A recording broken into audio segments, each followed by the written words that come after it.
this project kasi parang napaka-offbeat niya para sa akin. Yes. What do you mean by offbeat? Well, ang character ko dito ay mistress. So, first time ko gagawin ito and of course, journalist ako dito. So, first time ko din gagawin. Kaya sabi ko, why not trying something new for me? And I think this is the good project for me. I love Yeah. that. And Direk Dog, of course, naka-oo ka rin dito. What are you excited to bring out of your actors? And what a lineup of actors, huh? Yeah, pero kasi si Marian, tagal ko na hindi nakakatrabaho. So, sobra akong gusto ko nang makatrabaho ulit si Marian kasi puro dingdong yun. So, si Marian naman, at saka to add pala to what Marian said, ang role na dito, she's the mistress of the President of the Philippines. So, yun yung... And yung premise. Tsaka very intriguing. Nabitawan na natin yung premise. Ito yata dapat sila.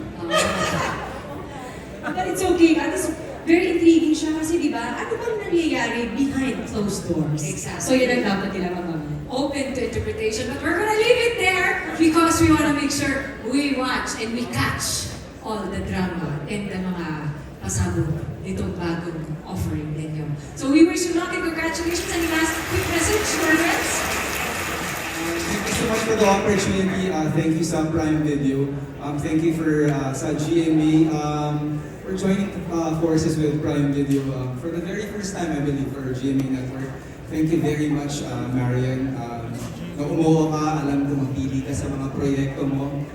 I think you chose the perfect project for this year, for the next probably couple of years ulit para namin hindi makita. And I hope you guys will enjoy it when it finally comes out. Well, definitely, thank you, Direk. Actually, short kwento lang. Si Direk kasi siya yung mga ginampalan ko mga iconic roles ko. Siya talaga yung nag-direct sa akin. So finally, reunited kaming dalawa dito. At masarap siguro na nag-direct sa'yo yung kilalang-kilala ka dahil ninong siya ng anak ko. So, sobrang excited ako to work with Direk Dom again. And salamat and sobrang excited ako. Finally, after 2 years, guys,